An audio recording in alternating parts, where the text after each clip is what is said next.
ዛሬ የሚለቀስበት ዘመን እንጂ የሚዘፈንበት ዘመን አይደለም። ሀገር እንደዚህ ያለ ትርምስ ውስጥ የገባቸው፣ ቤተክርስቲያን በእንዲህ ያለ ፈተና ውስጥ የተያዘችው፣ እናገለግላለን፣ እንሰብካለን፣ እንዘምራለን፣ በጎ ነገር እናደርጋለን። ግን እንደ አፍኒንና ፊናስ የበዛን ሰዎች፣ እንደ አፍኒንና ፊናስ ልባችን የደነደነ ሰዎች ዛሬ በእኛ የተነሳ የመጣብን ፈተና እንዲህ ነው ተብሎ ይነገራል ወይ? ልበታችን ይናገራል፣ ልባችን ሌላ ቦታ ነው። ለቅዳሴ ቆመናል፣ ልባችን የለም። በእኔና በእናንተ ምክንያት እኮ ነው ምንም የማያውቁ ሕፃናት እዚህ ያለው ዋጋ እየተቀበሉ ያሉት፣ ምንም የማያውቁ እዛ በገጠር ያሉት። ጠዋት እንዘምራለን፣ ከሰዓት እንዘፍናለን። እግዚአብሔር እንዴት ይታረቀን? የእግዚአብሔር ሰዎች በመቅደሱ የምንገኝ፣ በአገልግሎት የምንጠራ፣ ለዝማሬ የምንጋበዝ፣ እረ ስንት ጊዜ ተምረናል። በእውነቱ ግን መድኃኒትን ይዞ አይዘፍንም ብለው ሲጠብቁን ሰርጋችንን በዘፈን ያደረግን ሰዎች የለን። ልጅ ስጠን ብለን የለመንን ሰዎች በክርስትናችን ላይ እግዚአብሔርን ከማክበር ይልቅ ዘፈን ከፍተን ዳንኪራችንን ስንደልቅ አለዋለም። እንዴ በቀሚስም በሱሪም ለካ መሆን ይቻላል። ስንቶች እኮ ታዝበውናል። እንዲህ ከሆነ ክርስትና፣ እንዲህ ከሆነ ማስቀደስ። በእኛ የተነሳ ባካችሁ እግዚአብሔር ስም አይሰድም። በእኛ የተነሳ ባካችሁ የቤተክርስቲያን ስም በክፉ አይነሳ።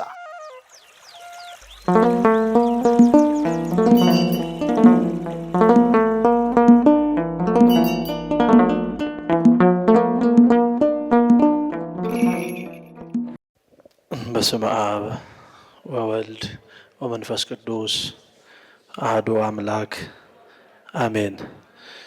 ክቡር አባታችን መላከ ሰላም ቀሲስ ወንደሰን፣ ክቡራን የዚህ ጉባኤ ተሳታፊ አባቶቻችን፣ ወንድሞቻችን፣ እህቶቻችን በእግዚአብሔር ፍጹም ሰላምታ እንደምን ዋላችሁ? እንደምን ሰነበታችሁ?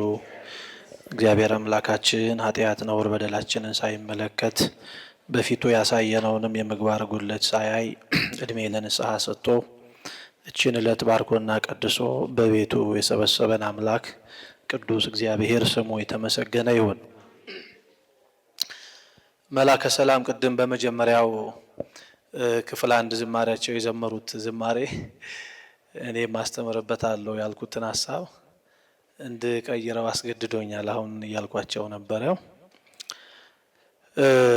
መዝሙሩ በራሱ ከምስጋና ባለፈ ቃል እግዚአብሔር ነው፣ ትምህርት ነው። እውነት ለመናገር ቅድም በዝማሬያቸው እንዲህ የሆነችበትና ሀገራችን እኛም እንደዚህ ያለ ነገር ውስጥ ወድቀን ዛሬ የተገኘ ነው በምን ይመስላችኋል? እና እንዲያጥርልን እንፈልጋለን ብዙዎቻችን። ይህንን የመከራ ጊዜ ቶሎ እንድንሻገረው እንፈልጋለን ብዙዎቻችን። ግን ለምንድን ነው መሻገር ያልቻልነው? ሁልጊዜ እንጸልያለን፣ ሁልጊዜ እንጾማለን፣ ሁልጊዜ እናስቀድሳለን፣ እንሰግዳለን። በጎ የሚባሉ ነገሮች እንደየ አቅም መጠናችን ብዙዎቻችን እናደርጋለን። ግን ለምንድን ነው ለውጥ ሊመጣ ያልቻለው? የእኛ ጸሎት ለምንድን ነው በእግዚአብሔር ፊት መሰማት ያቆመው? ለምንድን ነው መስዋዕታችን እውነተኛ መስዋዕት ሆኖ ሊያርግ ያልቻለው? ለምንድን ነው ወድቀን መነሳታችን በእግዚአብሔር ፊት ወድቀው ተነስተው ለሀገር ሰላም፣ ለቤተ ክርስቲያን አንድነት፣ ለምእመናን ተስፋ የሆኑበት ዘመን የተገኘው? በእኛ ጊዜ ደግሞ የምንቀድሰው ቅዳሴ ራሱ ነው፣ የምናዜመው ዜማ ራሱን ነው፣ የምንሰብከው ስብከት ራሱን ነው። ምንም አባቶቻችን ካደረጉት በዚህ ዘመን በስርዓትና በአምልኮ ጉዳይ የቀነስ ነው የጨመር ነው የለም። ያንኑ ነው የምናደርገው። ግን ለምንድን ነው ሀገር እንደዚህ ትርምስምስ ውስጥ የወጣችው? ለምንድን ነው ቤተ ክርስቲያን እንደዚህ ያለው ፈተና ያጋጠማት የሚለው በጣም መሰረታዊ ጉዳይ ነው። እስኪ ይህንን የእሳቸውን መነሻ አድርገን እግዚአብሔር መንፈስ ቅዱስ በወደደና በፈቀደ መንገድ እንማራለን። ጥበብ ምስጢሩን ይግለጥልን። መነሻችንም የሆነን በሁለተኛ ሳሙኤል ቀዳማዊ ምዕራፍ 2 ቁጥር 12 ላይ ያለውን መነሻ ቃል አድርገን እንማራለን። እስኪ ከኔ ቀጥሎ አብራችሁ ትላላችሁ። እግዚአብሔርን የማያውቁ የእግዚአብሔር ሰዎች። እንደግመዋለን። እግዚአብሔርን የማያውቁ የእግዚአብሔር ሰዎች። ይህ ታሪክ የምናገኘው በሁለተኛ ሳሙኤል ቀዳማዊ ምዕራፍ 2 ከቁጥር 1 ጀምሮ ታሪኩን በደንብ የውስጡ ገባ ብለን ብናነበው የምናገኛቸው ሁለት ወንድማማቾች አፍኒንና ፊናስ የተባሉ አባታቸው ሊቀ ካህን የሆነ አባታቸው ሊቀ ካህናት በመሆኑ እነርሱ ደግሞ ካህናት ሆነው የቤተ መቅደሱን አገልግሎት የሚያገለግሉ ታላቅ ሰዎች እንደነበሩ ይነግረናል። በዚህ በመጽሐፍ ቅዱስ ክፍል ውስጥ እነዚህ ሰዎች በቤተ መቅደስ የሚያገለግሉ ምእመናኑ ተጨንቀው ተጠበው በእግዚአብሔር ፊት እንዲቀርብላቸው የሚፈልጉትን መባ ስጦታ መስዋዕት ተቀብለው በእግዚአብሔር ፊት የሚያሳርጉ በክህነታቸው በሰውና በእግዚአብሔር መካከል የሆኑ የሰውን ልመና በክህነታቸው በጸሎታቸው ሕይወት ወደ እግዚአብሔር የሚያቀርቡ የእግዚአብሔርን መልእክት ደግሞ ወደ ሰው ልጆች የሚያመጡ በክህነት ሕይወታቸው መንፈስ ቅዱስ በእነሱ ላይ አድሮ እግዚአብሔር ከነሱ ጋር ሆኖ የሚሰራ የእግዚአብሔር አይኖች የተባሉ በቤተ መቅደስ የሚያገለግሉ አገልጋዮች ናቸው። አባታቸው ኤሊ ይባላል። በቤተ መቅደስ ውስጥ በጣም ከእድሜው መግፋት የተነሳ እንደ ልቡ ማገልገል ስላልቻለ አገልግሎቱን ለመምራትና ለማስተዳደር እንዲሆኑ አፍኒንና ፊናስ የተመረጡ፣ እሱ ግን በእድሜው ከማርጀቱ የተነሳ በአልጋ ላይ መዋልና ማደር የጀመረ ሊቀ ካህን እንደሆነ መጽሐፉ ይነግረናል። እነዚህ ልጆቹ አፍኒንና ፊናስ ካህናት ናቸው፣ ነገር ግን ወጣቶች ናቸው። የኦሪትን ሕግ እያነበቡና እየተረጎሙ በሴሎ በተቀደሰው ቦታ ላይ መስዋዕቱን የሚያሳርጉ ታላቅ ሰዎች ናቸው። እድሜያቸው ወጣት ነው። ካህናት ናቸው። የእግዚአብሔር አገልጋዮች ናቸው። ከእግዚአብሔር ጋር ለመገናኘት በጣም ምቹ ነገር አላቸው። በታቦቱ ፊት የሚቆሙ ናቸው። ለመቅደሱ በጣም ቅርብ ናቸው። የምእመናንን ጸሎት የሚያሳርጉ ናቸው።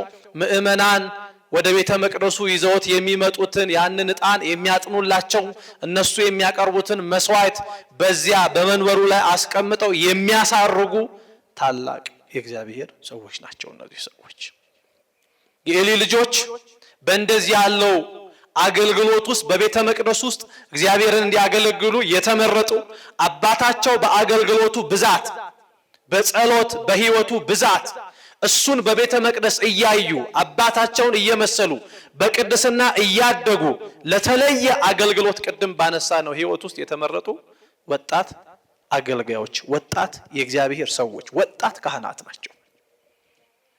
በነገራችን ላይ ይሄንን ትምህርት አሁን እንድንማረው የፈለኩት ምክንያት እዚህ ውስጥ ያለን ሰዎች በደረጃ እንለያይ እንጂ ሁላችንም የእግዚአብሔር ሰዎች ነን። ሁላችንም የእግዚአብሔር አገልጋዮች ነን።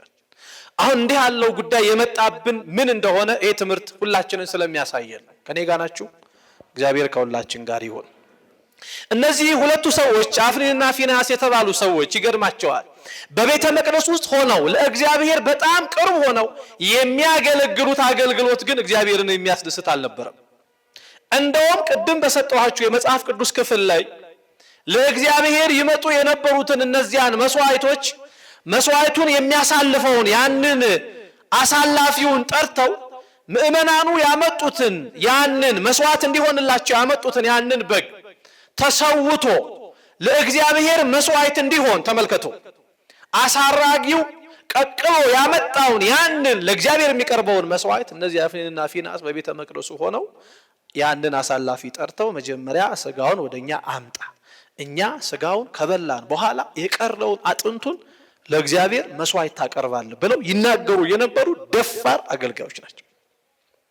እግዚአብሔርን ለማወቅ ከነሱ በላይ ቅርብ የሌለ፣ ለእግዚአብሔር የሚገባውን ነገር ለማድረግ በመቅደሱ የተሰየሙ፣ የምእመናንን ጸሎት ቅድም እንዳነሳ ነው የሚያሳርጉ፣ የሚያመጡላቸውን መስዋዕት ለእግዚአብሔር ታማኝ ሆነው የሚያቀርቡ፣ ነገር ግን በቤተ መቅደስ ውስጥ እግዚአብሔር የማይፈልገውን ነገር የሚያደርጉ የነበሩ ሰዎች ናቸው።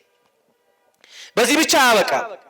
በቤተ መቅደሱ በሐዘን የሚመጡትን፣ በቤተ መቅደሱ አካባቢ በሴሎ ለለቅሶ የሚመጡትን፣ በቤተ መቅደሱ አካባቢ ጨንቋቸው እግዚአብሔርን ፈልገው የዓለም ሁኔታ አድክሟቸው እንጽናናለን ብለው በቤተ መቅደሱ አካባቢ የሚመጡ ሴቶች ላይ በጣም ብዙ ግፍና መከራ ያደርሱባቸው እንደነበረ ቅድም የሰጠኋቸው የመጽሐፍ ቅዱስ ክፍል ይናገራል።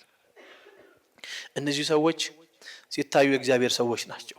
እነዚህ ሰዎች ሲታዩ ካህናት ናቸው። እነዚህ ሰዎች ሲታዩ የእግዚአብሔር ሰዎች ናቸው። እነዚህ ሰዎች ሲታዩ የእግዚአብሔር ባለሟሎች ናቸው። እነሱ ለሚሰጡት አገልግሎት ምእመናኑ ጎንበስ ብለው ሲወጡ ሲገቡ የእግዚአብሔር እንደራሴ ሆነው አክብረው ጭንቀታችንን ሐሳባችንን ሁሉ ገላግለው ከእግዚአብሔር ጋር ያስታርቁናል ብለው ምእመናን ተስፋ የሚያደርጉባቸው እነሱ ውስጥ ግን በቤተ መቅደስ ውስጥ እግዚአብሔር የማይፈልገውን ነውር ስራ ይፈጽሙ የነበሩ ሰዎች ናቸው። እነዚህ ሰዎች በቤተ መቅደስ የሚያገለግሉ ናቸው። ለእግዚአብሔር ቅርብ የሆኑ ናቸው። ተመልከቱ፣ ለአገልግሎቱ በጣም ቅርብ ናቸው። መስዋዕቱን ዕጣኑን ለማቅረብ በጣም ቅርብ ናቸው። ነገር ግን ደግሞ ለእግዚአብሔር በጣም ሩቅ የሆኑ ሰዎች ነበሩ። ቅድም በሰጠኋችሁ ክፍል ላይ ያ የመጽሐፍ ቅዱስ ክፍል አፍኒንና ፊንሐስን የሚጠራበትን ቃል ስትሰሙት እጅግ ያሳዝናል። አፍኒንና ፊንሐስ በእግዚአብሔር ፊት ምናምንቴዎች ነበሩ ይላል። በማን ፊት ምኖች ነበሩ? ምናምንቴዎች ነበሩ። በምእመናን ዘንድ የሚከበሩ በሚያገለግሉበት ቦታ አንቱ የተባሉ ነገር ግን በእግዚአብሔር ፊት ምናምንቴዎች የሆኑ በአገልግሎት ሲገለጡ አንቱ የተባሉ ታላቅ ክብር የተሰጣቸው ምእመናን ጎንበስ የሚሉላቸው የሚጨነቁላቸው ነገር ግን በእግዚአብሔር ፊት ደግሞ ምናምንቴዎች ነበሩ ይላል። ይገርማቸዋል። ምናምንቴዎች ነበሩ ብሎ አይጨርሰው። እንደው ምን ይላል መሰላችሁ? አፍኒንና ፊንሐስ በእግዚአብሔር ፊት ምናምንቴዎች ነበሩ፣ እግዚአብሔርንም አያውቁትም ነበረ ይላል። ተመልከቱ። ማንን? እግዚአብሔርን አያውቁትም። ለዚህ ነው የትምህርታችን ርዕስ እግዚአብሔርን የማያውቁ የማን ሰዎች? የእግዚአብሔር ሰዎች። በቤተ መቅደሱ ያገለግላሉ፣ በቤተ መቅደስ ያስቀድሳሉ፣ ይሰብካሉ፣ ይዘምራሉ፣ ያገለግላሉ፣ ይወጣሉ፣ ይወርዳሉ። ግን ማንን አያውቁትም? እግዚአብሔርን የማያውቁ።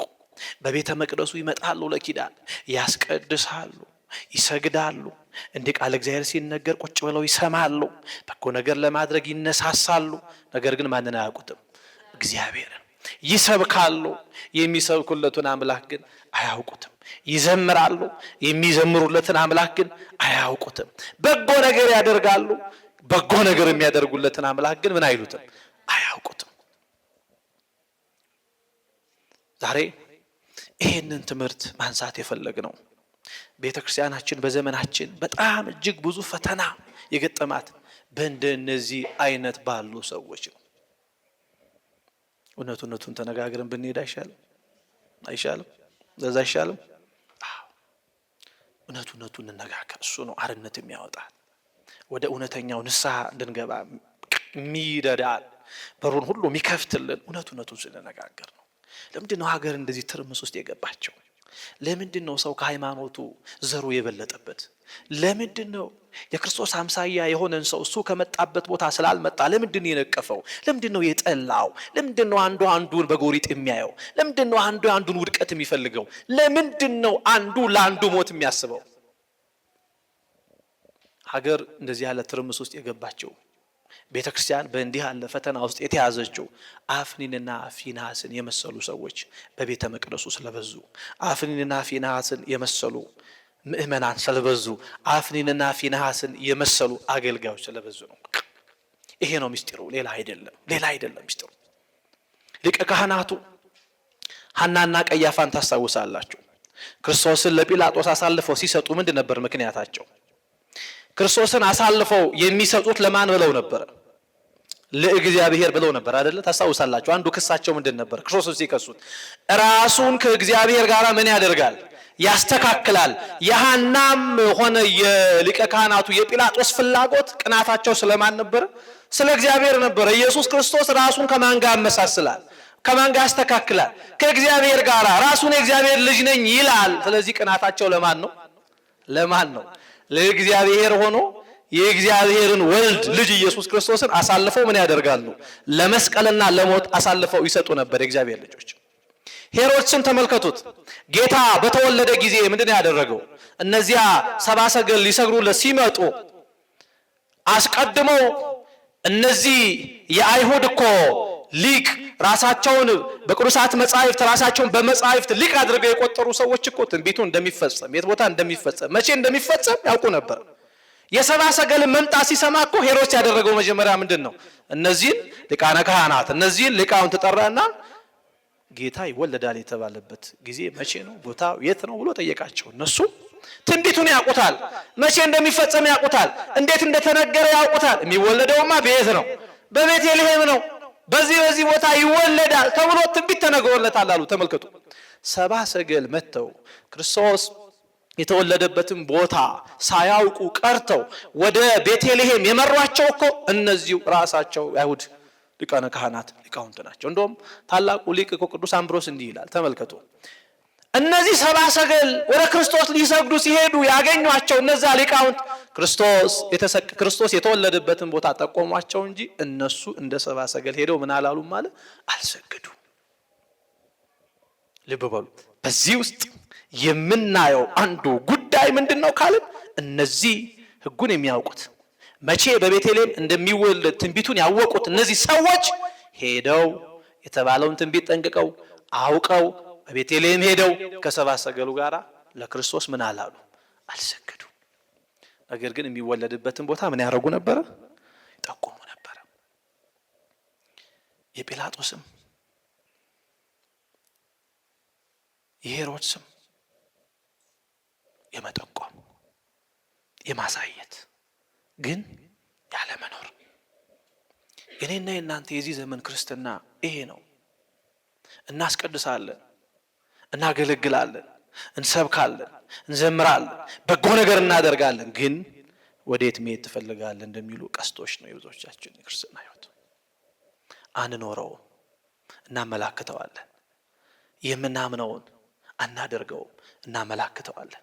ያመነውን አንኖረውም፣ እናመላክተዋለን። አፍኒንና ፊናስ በቤተ መቅደሱ ይህንን ነው ሲያደርጉ የነበሩት። አያምኑም ነበረ። እግዚአብሔር ፊት ቆመው ማን ፊት እንደቆሙ እንኳን አያውቁም ነበረ። ከነዚህ ሰዎች በላይ እግዚአብሔርን ለማቅረብ ቅርብ የሆነ ሰው ማንም ሰው አልነበረም። ከእርሱ ጋር ቅርብ ሆኖ ለመነጋገር ከእርሱ ጋር ቅርብ ሆኖ ለመስራት እድል ነበራቸው እነዚህ ሰዎች። ነገር ግን ይህንን እድል በፍጹም አልተጠቀሙበትም። ጥቅሱን ብዙዎቹ ያውቁታል። ነገር ግን ጥቅስ ማወቅ እግዚአብሔርን ማወቅ አይደለም። እነዚህ ሰዎች ቅርብ ነበሩ እግዚአብሔርን ለማወቅ። ነገር ግን በእግዚአብሔር ቤተ መቅደስ ውስጥ እግዚአብሔር ከነሱ እንዲታወቅ ይልቅ የመጣውን መስዋዕት እየበሉ እነሱ መታወቅ ፈለጉ። እግዚአብሔር በእነሱ አገልግሎት ከመገለጡ ይልቅ በቤተ መቅደስ ይመጡ ከነበሩ ሴቶች ጋር ይሄንን እድል ተጠቅመው ስጋዊ ፍትወታቸውን ለማስፈጸም እውቅናቸው ለዚህ መንገድ ተጠቀሙበት። እግዚአብሔር ተቀየመ። በመቅደስ ውስጥ በተደረገው ነውር እግዚአብሔር አዘነ። እነዚህ እስራኤላውያን ሁሉ ጊዜ ከፍልስጤማውያን ጋር ጦርነት በገጠሙ ቁጥር ሁሉ ጊዜ ድል ይነሱ ነበር። በጦርነት ላይ ኃይል ከነሱ ጋር ነበረ። እግዚአብሔር ከነሱ ጋር ነበረ። ሲወጣ አብሯቸው ይወጣል። ሞገስ ነበራቸው። ቢቆሙ በጥሩ አቅምና ሰራዊት ተደላድሎ የመጣውን እንዲህ ያለውን ፍልስጤማውያን ድል ይነሱ ነበረ። ማን ከነሱ ጋር ስለነበረ? እግዚአብሔር ከነሱ ጋር ስለነበረ። ተመልከቱ። እግዚአብሔር በመቅደሱ በሚሰራው በእንዲህ ያለ ነውር እግዚአብሔር እጁን ከቤተ መቅደሱ አይኖቹንም ከመቅደሱ ቸርነቱ ምሕረቱንም ከሕዝቡ ላይ አነሳ። አዘነ። ዛሬ በእኔና በእናንተ አላዘንም እግዚአብሔር? በመስዋዕቱ አላዘንም ዛሬ? በመቅደሱ ዛሬ አላዘንም እግዚአብሔር?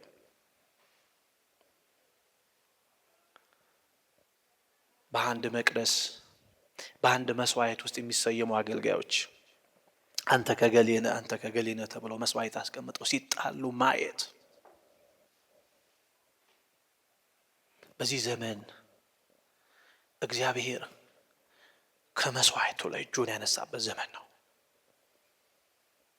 እንዲህ ያለው ጸሎት ሀገርን በፈወሰ፣ እንዲህ ያለው ማህሌት፣ እንዲህ ያለው ሰዓታት፣ እንዲህ ያለው መንፈሳዊ አገልግሎት ብዙ ለውጥ ባመጣ ነበር።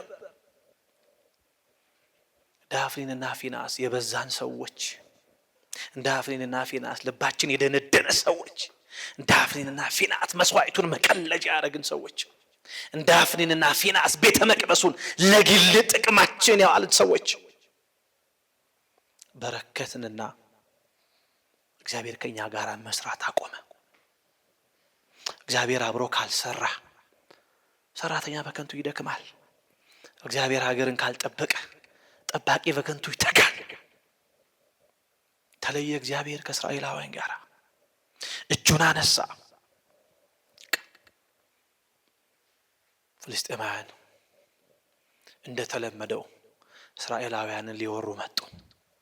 እስራኤላውያን ታሪክ አላቸው፣ ድል የመንሳት ታሪክ። ልባቸውን ሞላ አድርገው የለመደውን ድል እናገኛለን ብለው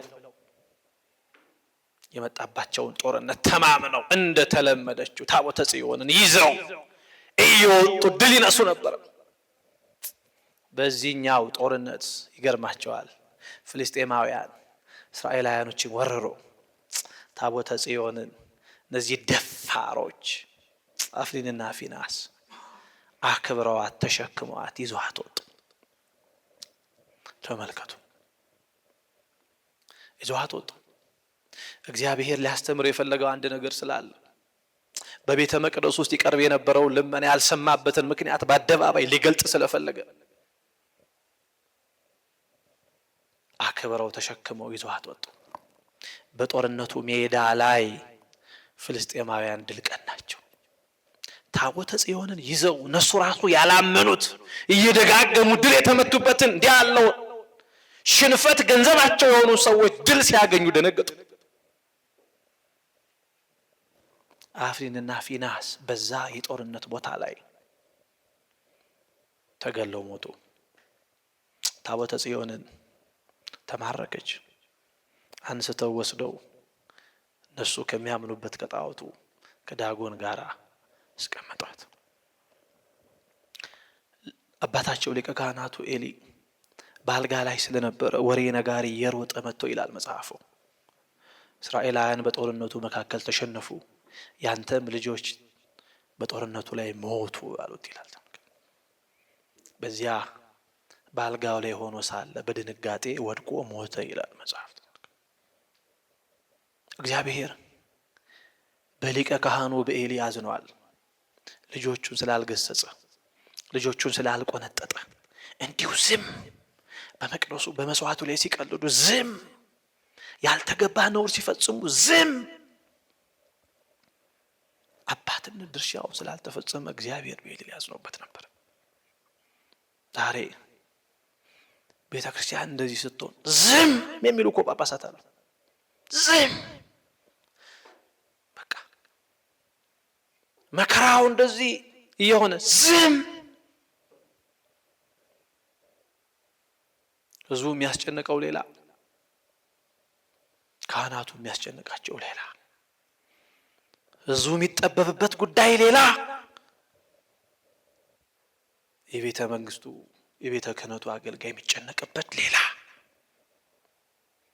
እንዲህ ያለውን ክፉን ነገር ነቅሎ ስላላወጣ እግዚአብሔር በኤሊ ላይ አዝኖ ነበር።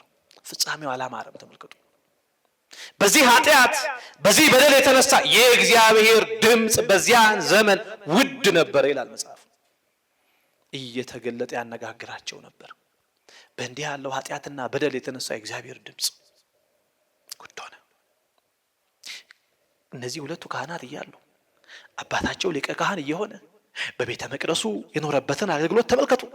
እግዚአብሔር አፍኒንና ፊንሐስን አባታቸውን ኤሊ ትቶ ከታናሹ ሳሙኤል ጋር በቤተ መቅደሱ ይነጋገር ጀመር። ተመልከቱ። ብላቴናው እዚህ ግባ የማይባለው ሳሙኤልን ያነጋግረው ጀመር። ሳሙኤል ሳሙኤል ሳሙኤል አለው። ሳሙኤል እየተነሳ ወደ አባቱ ኤሊ ይሄድ። አባቴ ኤሊ ጠርተኛ፣ አልጠራውም፣ ተኛ። ሲመላለስ መጨረሻ የእግዚአብሔር ድምፅ እንደሆነ ገባውና ኤሊ እንዲህ ያለው ድምፅ ከመጣ ተናገር፣ ባሪያ ይሰማሃል ብለው አለው። ተመልከቱ። ደግሞ ያ ድምፅ መጣ። ሳሙኤል ተንበርክኮ ተናገር፣ ባሪያ ይሰማሃል አለ። ተመልከቱ።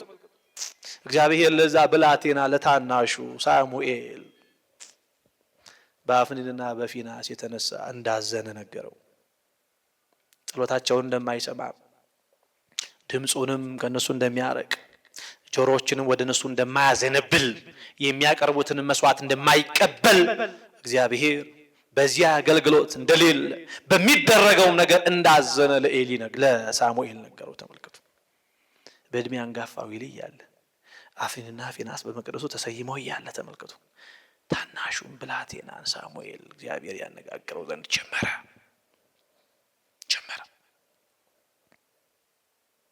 ታቦተ ጽዮን ተማረከች።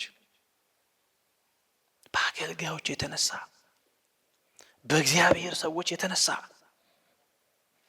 ዛሬ በዘመናችን በእኛ የተነሳ ታቦት እየተሰደደ አይደለም እንዴ? ዛሬ በእኛ የተነሳ መስዋዕቱ ምን ይሆን እንደሆነ አናውቅም እንዴ? ዛሬ በእኛ የተነሳ በቤተ መቅደሱ የሚታረድ ካህን አገልጋይ የለም ወይ? ዛሬ በእኛ የተነሳ የመጣብን ፈተና እንዲህ ነው ተብሎ ይነገራል ወይ? አፍኒንና ፊንሐሶች ሲበዙ ሀገር እንዲህ ነው የሚሆነው። አፍኒንና ፊንሐስ ሲበዙ ቤተክርስቲያን እንዲህ ነው የምትሆነው። በቃ አለቀ። ዛሬ እንዲህ የሆነው ይሄ ክፉ ዘመን በፊታችን አልገፋ አልሄድ ያለ ለምን ይመስላችኋል? በስተን ዳፍኒና ፊንሐስ ያለን ሰዎች በዛ። የእግዚአብሔርን መስዋዕት ለግላችን አደረግነው። ለሱ የሚገባውን ለግላችን ነጥቀን ወሰድን። ለሱ የተባለውን እሱ ለሚከብርበትን እኛ መክበር ያደረግነው በስተን ነው። እንደዚህ ያለ ሰዎች እግዚአብሔር ልጆች እንዲህ ያለው ፈተና ሲበዛ ቤተክርስቲያን ሌላ መልክ የላትም። መልኳ አሁን የምታዩትን ህይወት ነው። በቃ ሌላ መልክ የለም። አፍኒንና ፊንሐስ ሲበዙ በተለያየ ቤተክርስቲያናችን ዘመን እንዲህ ያለ ፈተና መጥቷል። በእውነት እንዲህ ያለ ፈተና መጥቷል። ታስታውሱታላችሁ። በዚህ በቤተክርስቲያናችን ታሪክ ላይ የዲዮቅልጥያኖስን ዘመን ትዝ ይላችኋል።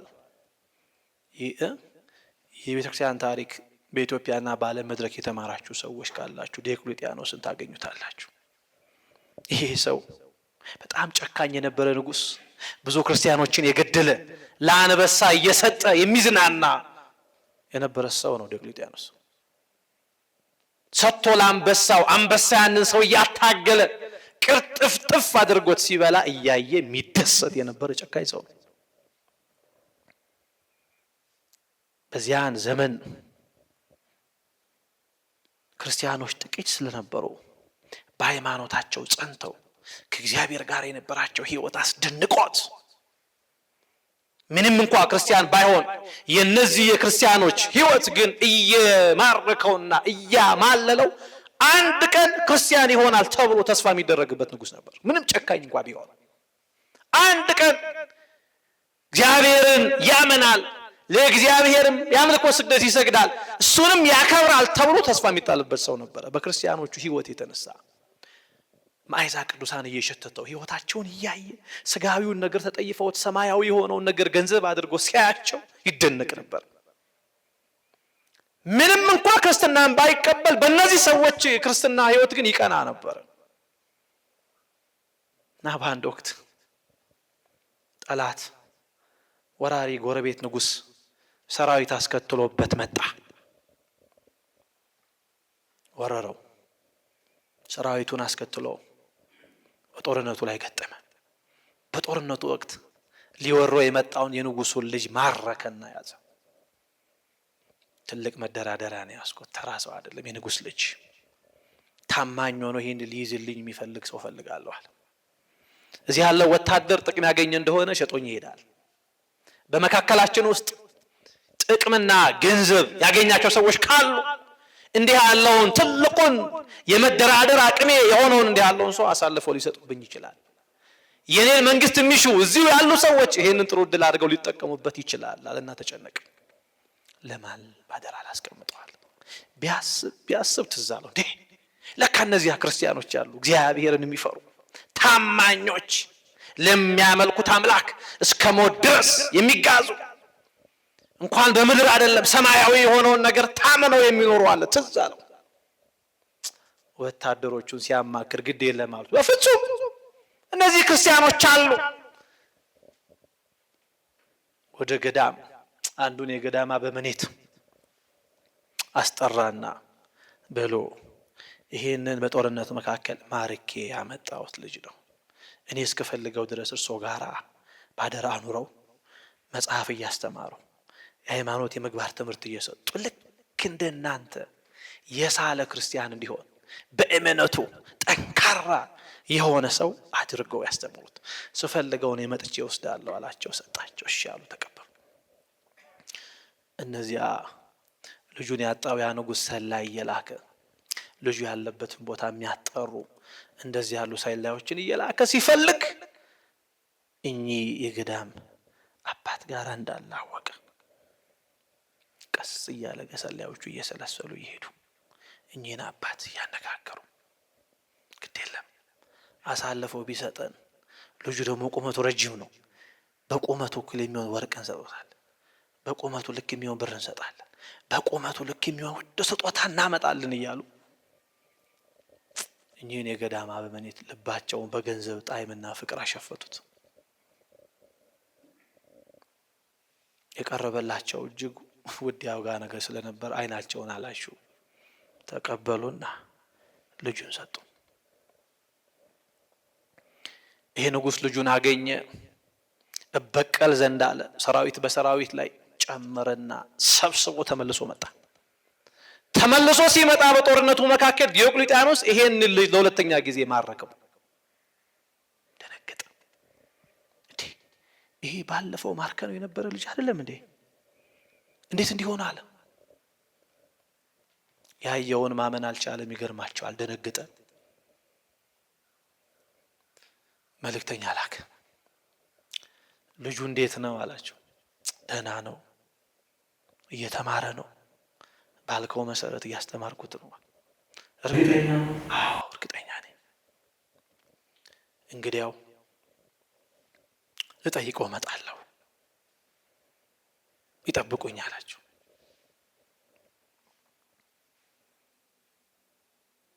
እሺ አሉ መልእክተኛ ሲልክ ለሁለተኛ ጊዜ አይ ግድ የለም አሁን አትምጣ ትንሽ አመም አድርጎ ተኝቷል ሲድን ትመጣለህ እኔ መልእክተኛ ልክብሃለሁ አሉት አይ እንግዲያው ግድ የለም ታሞም ከሆነ መጥቼ ልየዋል ንጉሱ የሚሰራውን ያውቃል እሳቸው ደግሞ በአንዱ ነገር ላይ ሌላ ነገር እየጨመሩ ነው በህይወታቸው ሰራዊቱን አስከትሎ መጣ የታለ አላቸው ትላንት አሟል ብለናል ነበር ለሊት አረፈ ከዛስ ይሄው እዚህ ቦታ ላይ ወስደን ቀበር ነው ታሟል ይሄ ልጅ አዎ እርግጠኛችሁ ቀብራችሁታል አዎ የት ቦታ እዚህ ቦታ ቢቆፈር እዚህ ቦታ አለ መቼ ነው የተቀበረው ትላንት ይሄ ሰው በእነዚህ በክርስቲያኖች ህይወት አንድ ቀን እኮ ክርስቲያን ይሆናል ተብሎ የሚጠበቅ ዋዜማ ላይ ያለ ሰው እኮ ነው ጭካኔውን እየቀነሰ የመጣ ያምንበት የነበረውን የፍልስፍና ትምህርት እየቀነሰ የመጣ እኮ ሰው ነው ተደንቆ በእነዚህ ክርስቲያኖች የክርስቲያን ንጉስ ተገኘ ተብሎ ሊነገርለት እኮ ዋዜማ ላይ ቀረሰው እኮ ነው ተመልከቱ እግዚአብሔር ያሳያችሁ ግራ ገባው እንዴ ምንድነው የምታመልኩት አምላክ ማለት ጀመረ እንዲህ ስትቀጥፉ በአደባባይ እንዲህ ስትዋሹ የምታመልኩት አምላክ የት አለ አሁን በሰማይ ካለ ለምን ወርዶ ፍርዱን አይሰጥም ማለት ጀመረ ይሄ ሰው አያችሁ መቼም ጀማሪ ክርስቲያን እንደዚህ ነው አይደል ፍርድ ያበዛል ጀማሪ ክርስቲያን እኮ አይደል እግዚአብሔርን የሚያውቀው በፍርድ ነው እንጂ ጀማሪ ክርስቲያን በምህረትና በይቅርታው አያውቀውም ይገርማቸዋል ልዩነቱ እሱ ነው ያዙታል ገባ ሲገባ በቁመቱ ልክ የመጣውን ያንን ወርቅ አምጧል ወርቁ አምጥ አቅልጧል አቀለጠው እኛ አባት ላይ የቀለጠውን ያንን ወርቅ በላያቸው ላይ አፈሰሰባቸው ለሁለት ስንጥቅ ብለው ሲወድቁ ያን ጊዜ ዲዮቅልጥያኖስ አይ በቃ ከዚህ በኋላ አምላክማ ወርቅ ነው ባላያቸው ፍትህ የሚሰጥ እንዲህ በአደባባይ ቀንጥስ አድርጎ የሚጥል በቃ ወርቅ ነው ከዚህ በኋላ የምን እግዚአብሔር የሚባል ነው አለ በዛ የተነሳ ስንት ክርስቲያኖች ዋጋ ከፈሉ መሰላችሁ አንገታቸው ለሰይፍ ስንት ክርስቲያኖች ሰጡ መሰላችሁ ክርስቲያን የሚባል እንዳላይ ባለበት ለአንበሳ እየሰጠ ይዝናናበት የነበረውን ያንን ህይወት ተመልሶ ገንዘብ አደረገው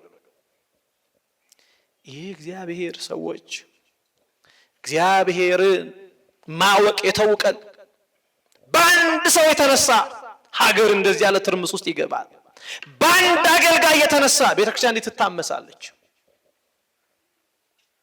በእኛ አባት አለመታመን ክርስቲያን በሙሉ በሰይፍ እንዲታረድ አዋጅ ሆነበት ስንቱ ክርስቲያን ታጨደ? ስንቱ ክርስቲያን ሰማዕትነትን ተቀበለ? በአንድ እግዚአብሔርን በማያውቅ እግዚአብሔር ሰው። ዛሬ የሚሆነው እንደዛ አይደለም እንዴ? በእኔና በእናንተ ምክንያት እኮ ነው ምንም የማያውቁ ሕፃናት እዚህ ያለው ዋጋ እየተቀበሉ ያሉት።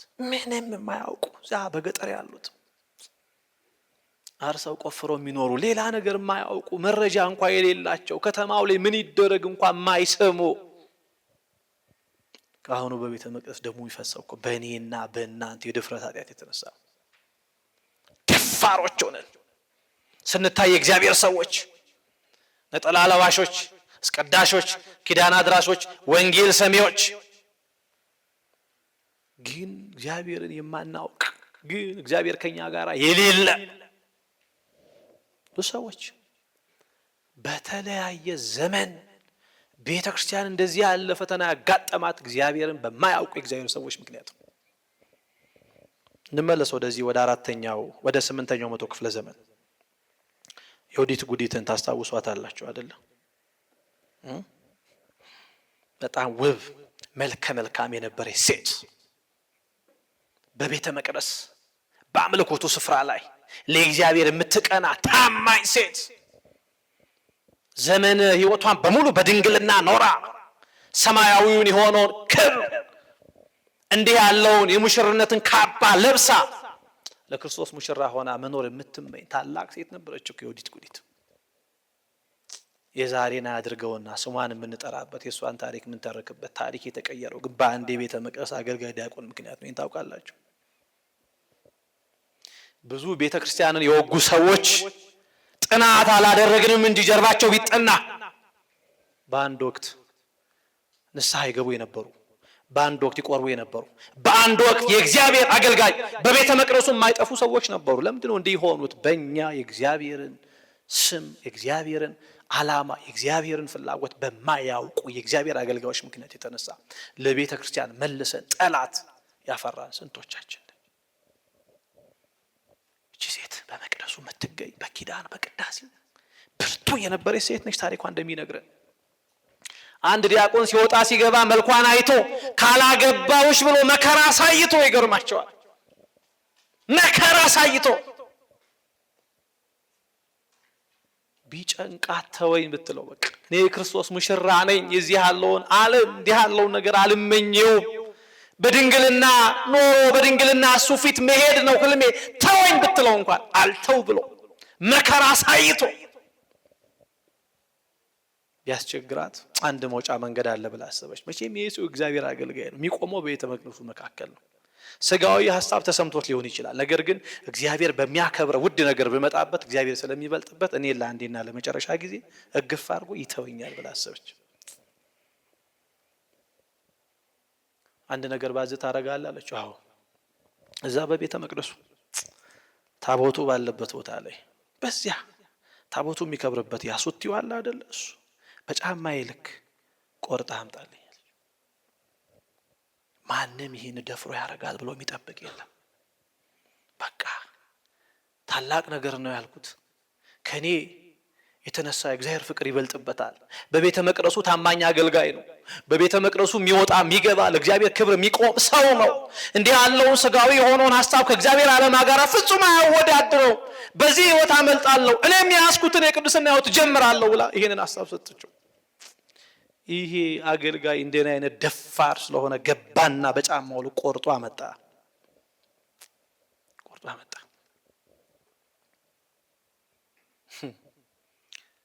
የማይታመን ነገር እኮ ነው። ካህናቱ ወደ ቤተ መቅደስ ሲመጡ በተለየ መንገድ መሀል ላይ ተገጥለው የሚታይ በጫማ ቅርጽነት መልከት ያለ ነገር አዩ። ምንድነው ይሄ ነገር? አገልጋዩን ሰብስበው ሁኔታው ምን እንደሆነ ጠይቀው ሲታይ የጫማ ቅርጽ እንደሆነ አወቁ። የአገልጋዮችን የጫማ ልክ እያመጡ ቢለኩ አልገጥማለ። ከዚያ ወረዱ። እውነቱን ለመግለጥ ምዕመናኑ ዘንድ ሄዱ። የዚች ሴት የጫማ ልክ መጣና ግጥም አላ። ምንድነው አላት። በፍጹም ኢየሱስ ወጣ ስገባ ላስቀምጣለኝ ቢያንስ እንኳን በዚህ ተወኛል ብዬ ብለው እሱ ነው ይሄንን ያደረገው አለቻቸው። እነዚህ ፍርድ የማያውቁ እግዚአብሔርን የማያውቁ ፍርድ አልባዎች ተሰባሰቡና እሱ ምንም አላጠፋም፣ አንቺ ነሽ ጉቦ ነሽ ተገኝተሽ ዓላማውን ያሰናከልሽ ብሎ ፍርድ ፈረዱባት። የግራ ጦቷ እንዲቆረጥ ፈረዱባት። ይገርማቸዋል።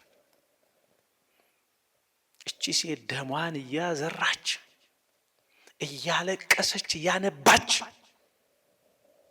እዚህ ያውሴን የሚባል በኤርትራና በትግራይ መካከል ያለ ቦታ ላይ ሄዳ ማልቀስ ማንባት ሆነ ስራው። ይገርማቸዋል። ያውራጃ የነበረው ሰው ሰራዊቱን አስከትሎ ሲመጣ እዚያ ቦታ አገኛት። መልካም ሴት አይደለች እቺ ማደም ግባት ያላት ሚስቴ እንድትሆነኝ እባክህ አምጧት አለ። በውስጧ እሷ የተጋገረ ስንት በቀል አለባት፣ በውስጧ ስንት የሚነድ እሳት አለባት። እሷ ይሄን በጎድል አገኘች። ልክ እንደ ይሁዳ ጌታውን አሳልፎ ለመስጠት ምቹ ጊዜ ይጠብቅ ነበር እንዳለ መጽሐፍ። ምቹ ጊዜ ሆነላት። ያገባችው ሰው ድል እየነሳ መሪ ሆና ንጉስ ሆነ፣ ንግስት ሆነች። እሷ ስልጣን ያዘች። ከዚያስ ክርስቲያን የሚባል እንዳላይ፣ ካህን የሚባል እንዳላይ፣ ቤተ መቅደስ የሚባል እንዳላይ አለቻ። በ8ኛው መቶ ክፍለ ዘመን የወዲት ጉዲት ስንት አብያተ ክርስቲያናትን አቃጠለች። ስንት ካህናት በማያውቁት መንገድ አንገታቸው ለሰይፍ ሰጡ። ስንት የቤተ መቅደስ አገልጋዮች ደማቸው በመቅደሱ ቦታ ፈሰሰ። ስንት ምእመናን ተገደሉ። ስንት ምእመናን ሰማዕትነት ተቀበሉ። ስንት ምእመናን ተሰደዱ መሰላችሁ? እግዚአብሔርን በማያውቁ የእግዚአብሔር ሰዎች ምክንያት። ሼክስፒር የተባለው ይሄ ሊቅ የሆነ ሰው አንድ ጥሩ ነገር ተናግሯል። ለእግዚአብሔር ሩቅ የሆኑ ሰዎች ለቤተ ክርስቲያን ቅርብ ናቸው ብሏል። ትስማማላችሁ? በዚህ ሐሳብ እስማማለሁ። ነው በግሌ ብዙዎቻችን ለእግዚአብሔር ሩቆች ነን፣ ለቤተ ክርስቲያን ግን በጣም ቅርብ ነን። ስለ ጳጳሳቱ ዜና ህይወት ለመተረክ አንዳንዶቻችን በጣም ቅርብ ነን፣ ለእግዚአብሔር ግን በጣም ሩቆች። ስለ ካህናቱ ለማውራት በጣም ቅርብ ነን፣ ለእግዚአብሔር ግን በጣም ሩቆች። ቤተ ክርስቲያን ውስጥ ለሚደረገው ለእያንዳንዱ ነገሮች ቅርብ፣ ለእግዚአብሔር ግን ሩቆች ነን ብዙዎቻችን። ወዲናፍና ፊናሱም ለመቅደሱ ቅርብ ነበሩ። ነገር ግን መጽሐፍ የሚለው ምንድነው? በእግዚአብሔር ፊት ምናምንቴዎች ነበሩ፣ እግዚአብሔርንም አያውቁትም ነበር። ለመቅደሱ መቅረብ እግዚአብሔርን ማወቅ ነው ማለት አይደለም። ማስቀደስ መቻል እግዚአብሔርን ማወቅ ማለት አይደለም። መስበክ መቻል እግዚአብሔርን ማወቅ ማለት አይደለም። እንዴ እየሰበኩ የነበሩ ሰዎች እግዚአብሔርን ሳያውቁ ከሃይማኖት ይወጡ የሉም እንዴ? ሲዘምሩ የነበሩ ምን አይነት ጸጋ ነው ያላቸው ሰዎች እግዚአብሔርን ሳያውቁ እኮ ወጥተዋል ከዚህ ቸርነት ቤተክርስቲያን። የእግዚአብሔር ልጆች ከሚያስቀድሰው ይልቅ ሰው በካፌ ተቀምጦ ስለ ቤተክርስቲያን የሚያወራበት ዘመን የበዛበት ጊዜ እኮ። እንዲህ ያለውን ችግር እንኳን እንዲህ ያለውን መከራ እንኳን በጸሎት እግዚአብሔር እንዲታረቀኝ ብሎ ከመጸለይ ይልቅ አንድ ካፌ ውስጥ ተቀምጦ ሰዎች ይሄንን ዜና እየተነተኑ ተንታኝ ነው አቅራቢዎች ሆኖ እኮ በዚህ መንገድ ትግሉን እኮ ነው ያዝነው ብዙዎቻችን። መስዋዕቱ አላርግ አለ፣ ጸሎታችን ቅድመ እግዚአብሔር ፊት አልደርስ አለ፣ መውጣት መግባታችን ፈተና ሊቀልስልን አልቻለም። ለምን? አፍኒንና ፊናሶች በዛን እግዚአብሔር ልጆች። ለዚህ ነው ሙት ቆጣሪዎች የሆን ነው። ለዚህ ነው ግፍ ቆጣሪዎች የሆን ነው። ለዚህ ነው የሚቃጠሉ አብያተ ክርስቲያናትን ተራኪዎች ሆነን የቀረቡ። ለምን ይመስላችኋል? የእነ አባ ጊዮርጊስ ዘጋስጫ ሀገር፣ የጻድቁ የአቡነ ተክለ ሃይማኖት ሀገር፣ እቺ ሀገር የምትታወቀው እኮ በዚህ ቅዱስና ህይወት ነበር። ምን ነው ዛሬ ይሄ ነገር ከኔና ከእናንተ ራቀ? ለምን ራቀ? ፈተና መከራ መልኩን እየለዋወጠብን፣ ችግር መልኩን እየለዋወጠብን፣ አንዱን ስናልፈው አንዱ እየመጣብን፣ አንዱን ተሻገር ነው ስንል ሌላ እያስከተለብን። ለምን? ቆም ብለን መጠየቅ አለብን። ራሳችንን መፈተሽ አለብን። ምን ጋር እንደቆምን ማወቅ አለብን። ባካችሁ የእግዚአብሔር ልጆች ነገሩን ሁሉ የስሙላ እናድርገው። ነገሩን ሁሉ እንደው እንዳመሉ አናድርገው። ጸሎቱን ሁሉ እንደው ለፕሮግራም ማሟያ አናድርገው። ዝማሬው ሁሉ ከአንዱ ፕሮግራም ወደ አንዱ ፕሮግራም መተላለፊያ አናድርገው ባካችሁ። ልባችን ይናገራል፣ ልባችን ሌላ ቦታ ነው። ለቅዳሴ ቆመናል፣ ልባችን የለም። ለኪዳን እንገሰግሳለን፣ ልባችን ሌላ ቦታ ገስግሷል። ሲመሽ ወደ እግዚአብሔር፣ ሲነጋ ወደ ዓለም እንሄዳለን ብዙዎቻችን። ስናጣ ወደ እግዚአብሔር፣ ሲሞላልን ወደ ዓለም። ኃጢአትን መሸሽ ሲገባን እግዚአብሔር እንሸሻለን ብዙዎቻችን። ጠዋት እንዘምራለን፣ ከሰዓት እንዘፍናለን። እግዚአብሔር እንዴት ይታረቀን? ስንታይ እግዚአብሔር ሰዎች ነን። ለአምልኮም ቢሆን መልክ አለን። ብዙዎች እኛን እያዩ ግን ወደ እግዚአብሔር መቅረብ አልቻሉ። እንደውም እኛን እያዩ ብዙዎች እግዚአብሔርን ተደፋፍረውታል። እንዲህ ለካ መሆን ይቻላል፣ በቀሚስም በሱሪም ለካ መሆን ይቻላል። እንደዛ አድርገን ቅይጥ ሆነው እኛን እያዩ እንዲለማመዱ አድርገናል። ለእግዚአብሔር የቀረብን ሰዎች ማቲያስ ያዩን በቀሚስ፣ ቀን ሲያዩን በሱሪ ያዩንና ለካ ይቻላል ማለት ነው። እንዲህም ሆኖ ለካ ይቻላል የሚል ስሜት ነው ሰዎች ላይ እያሳደርን ያለ ነው። የእግዚአብሔር ሰዎች በመቅደሱ የምንገኝ፣ በአገልግሎት የምንጠራ፣ ለዝማሬ የምንጋበዝ አሉ የምንባል ሰዎች ክርስትናውን እንደ አግባቡ መኖር ስላልቻለን፣ ክርስትናውን በአግባቡ መኖር አይደለም እረ እያለቀስን እንኳን ማረኝ ማለት ስላልቻለን ብዙዎቻችን እንዲህ ያለው ፈተና አጋጥሞናል። እንጠቅልለው ሐሳባችን። ሰው እንዴት የመድኃኒት ማዘዣ ይዞ መድኃኒት እንዴት አላውቅም ይላል? አሁን እኮ የገጠመን ፈተና እንደዚህ እኮ ነው። ብዙዎቻችን መድኃኒቱን ንስሐ እንደሆነ እናውቃለን። መድኃኒቱ ስጋው ደሙ እንደሆነ እናውቃለን። በተለያየ መንገድ ተሰብከናል። እረ በዚህ ቦታ ስንት ቃል እግዚአብሔር ፈሷል። እረ ስንት ጊዜ ተምረናል። በእውነቱ ግን መድኃኒትን ይዞ በመድኃኒት የመጠቀም ችግር አለብን ብዙዎቻችን።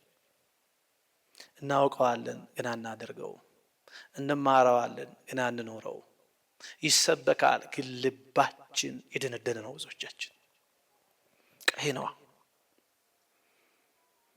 ቅዱስ ጳውሎስ ደቀ መዝሙር የነበሩት ሉቃስንም ሁለተኛው ዴማስንም አታያዩዝም? ሁለቱ ሉቃስ የቅዱስ ጳውሎስ ደቀ መዝሙር ሆኖ ያ የሚያገለግልበትን ቃል እግዚአብሔር የሚሰማበትን የሚታዘዝበትን በጎ ነገር የሚያደርግበትን ሕይወት ለክብር አበቃው። ዴማስ ሲከተል ቆየና ተሰሎንቄ ጋር ሲደርስ የአገልግሎቱ ቆመ። የተሰሎንቄ ከተማ የዴማስን ልብ ወሰደው። እዛ የሚደረገው ዘፈኑ፣ እዛ የሚንጫጫው ነገር ሁሉ የዴማስን ልብ ስቦ አስቀረ። ለዚህ አኮነን ብዙዎቻችን እንደ ዴማስ ውስጥ አለን። አሁን እንማራለን፣ ዘምራለን፣ እናስቀድሳለን። ከዚያስ በተማርነው ባስቀደስነው ጥቂት በገባን ክርስትና መኖር ስላቃተን ብዙዎቻችን ወጣ ስንል ተሰሎንቄ ላይ ያሉትን ስበውን ማምጣት ለሚጠበቅብን ክርስትና እኛው ራሱ ወደ ተሰሎንቄ ሄድን። በጣም ብዙ ሰዎች አለ አይዘፍንም ብለው ሲጠብቁን ሰርጋችንን በዘፈን ያደረግን ሰዎች የለንም። ልጅ ስጠን ብለን የለመንን ሰዎች በክርስትናችን ላይ እግዚአብሔርን ከማክበር ይልቅ ዘፈን ከፍተን ዳንኪራችንን ስንደልቅ አለዋለም እንዴ? ስንቶች እኮ ታዝበውናል። እንዲህ ከሆነ ክርስትና፣ እንዲህ ከሆነ ማስቀደስ፣ እንዲህ ከሆነ አገልጋይነት እያሉ ስንቶች እኮ በጀርባችን ስንት እኮ አሜትና ተረት ተተርቶብናል እኮ። የተሰሎንቄ ደካማያ ደማቋን ከተማ እኮ ተሻግሮ መሄድ ያቃተን ብዙዎቻችን ነን እኮ። ተሻግሮ መሄድ ዛም እዚህም እግራችንን እያረግን መሆን የምንፈልግ መድኃኒት ይዞ ሰው እንዴት መድኃኒት ያጣል? እግዚአብሔር ልጆች የመድኃኒት ማዘዣ ይዞ ሰው እንዴት ከመድኃኒቱ ጋር መገናኘት ያቅተዋል? እንዴት እንዲህ እንኳን ሲሆን ልባችን ትንሽ አይሸበርም? እንዲህ ወገኖቻችን ከኛ መካከል በአምልኮታቸው በክርስትናቸው የሆነ ግፍ ሲደርስባቸው ልባችን እንኳን ድንግጥ አይልም? በቤተ መቅደሱ ካህኑ ደሙ ሲፈስ ትንሽ እንኳን እንደ የኔ እኮ ውጤት ነው ይሄ፣ እኔ እኮ አንዱ ያላደረኩት ነገር ነው፣ የኔ ነውር ነው እንኳን ብለን ትንሽ ልባችን ደንገጥ ብሎ ለንስሐ የሚሆን እግር አለን? አሁንም አስቸጋሪ ጊዜ እኮ ነው። ሁሉ ነገር ማህበራዊ ሚዲያ ላይ የሆነበት ዘመን እኮ ነው። በቃ ሰው ላይክ ሼር ያደርጋል። በቃ ክርስትናው እንደዛ ሆኗል እኮ።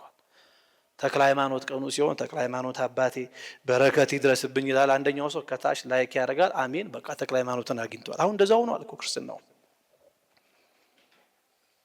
ትንሽ እንኳን ደነግጥም፣ ትንሽ እንኳን ኮሽ አንልም እኮ። እስኪ ይህን ጊዜ ንስሐ ገብቼ ከአምላኬ ጋር ብታረቅ መከራዊ ቀን ሲሆን እጃችንን ብቻ ወደ ጳጳሳቱ፣ ወደ ፓትርያርኩ፣ ወደ ካህናቱ፣ ወደ ምናምን በቃ መጠቆም እኔ የሚባል ነገር የለንም። እንዲህ ለመሆኑ የእኔ ውጤት ነው፣ እንዲህ ለመሆኑ የእኔ ችግር ነው የሚል ሰው አታገኙ። ሁሉ ሰው ተንታኝ ነው። እኔ የሚል ሰው ከሌለ ደግሞ እግዚአብሔር እንዲህ ያለውን ልመና አይሰማም። እኔ ነኝ ኃጢአተኛው፣ እኔ ነኝ ነውረኛው ስትል እግዚአብሔር ያኔ ካንተ ጋር መስራት ይጀምራል።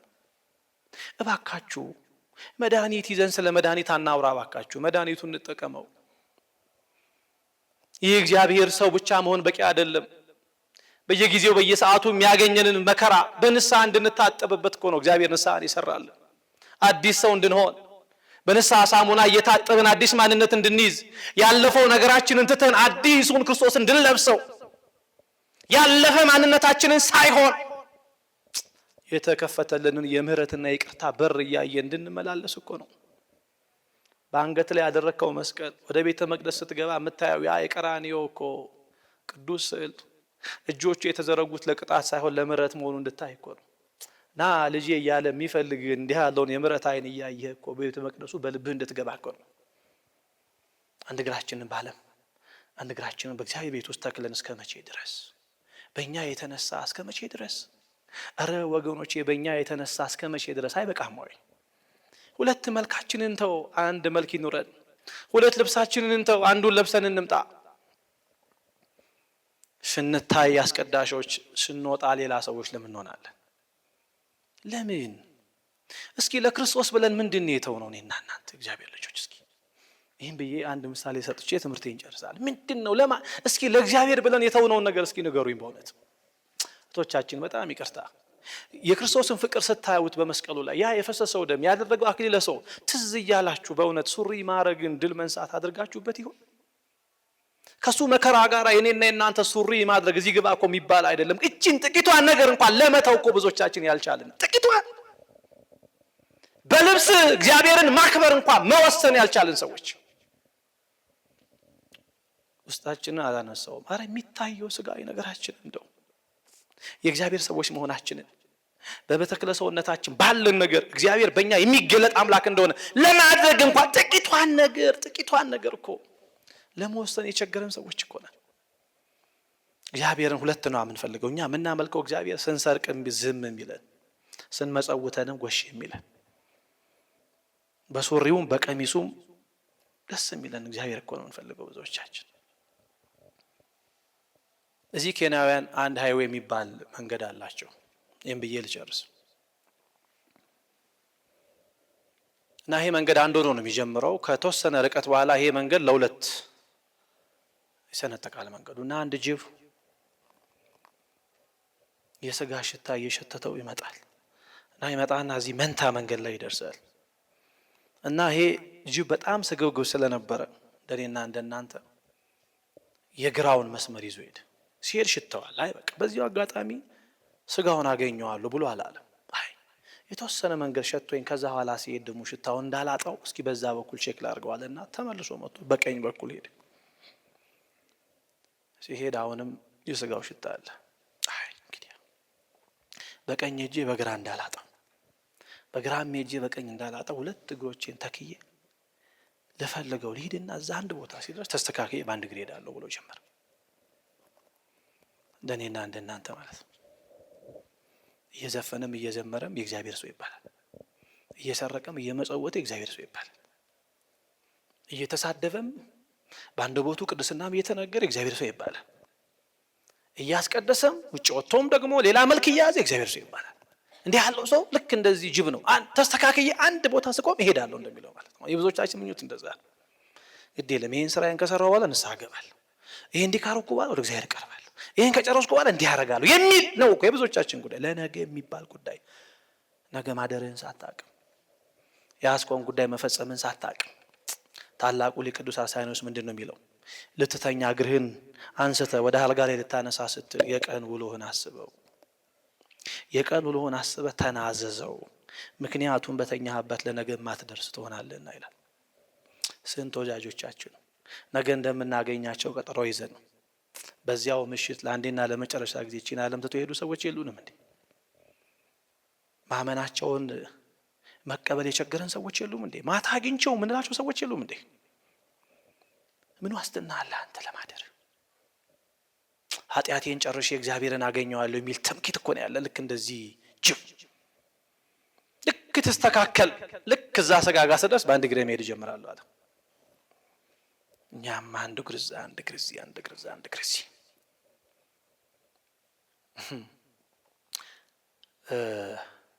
አንድ የቤተ ክርስቲያናችን አባት እንዲላ እስኪ ይህን ቃል አብረን እንበለው። ሞት በሉ አንተ እስክትስተካከል አይጠብቅህም። አንተ ተስተካክለ ሞትህን ጠብቀው። በቃ ሞት አንተ በጎ ሰው እስክትሆን ድረስ አይጠብቅህም። አንቺ ንስሐ ስትገቢ ድረስ ቀጠሮ አይይዝም። በዚህ ጊዜ እመጣለሁ አይልም። ድንገት ነው የሚመጣው። አንተ እየተስተካከልክ እየተዘጋጀ ንስሐ እየገባ ራስን እያስተካከልክ የእግዚአብሔር ሰው እየሆንክ ምንን ትጠብቀዋለህ? ሞትን ትጠብቀዋለህ። ሁለት አምልኮ ያለው የእግዚአብሔር ሰው ግን እግዚአብሔርን የሚያውቅ ሰው ስለሆንን እኛ ከዚህ ከጅብ እኮ ምንለይ አይደለም። ሁለት እግር ነው ያለን። አላግሩን ሰንጥቆ መሄድ ጀመራ። ሲሄድ ሽታው እየረዘመ እሱም በተስፋ አገኘዋለሁ እያለ መንገዱ እየረዘመ እሱም በሁለት እግሩ መንገዱን እየተከተለ ሲሄድ ቀስ እያለ እየተሰነጠቀ መንገዱ እየረዘመ እሱ እየተሰነጠቀ መንገዱ እየረዘመ እሱ እየተሰነጠቀ መጨረሻ ላይ ስጋውም ጋር ሳይደርስ ተሰንጥቆ ለሁለት ወደቀ። እንደዚህ ነን ብዙዎቻችን።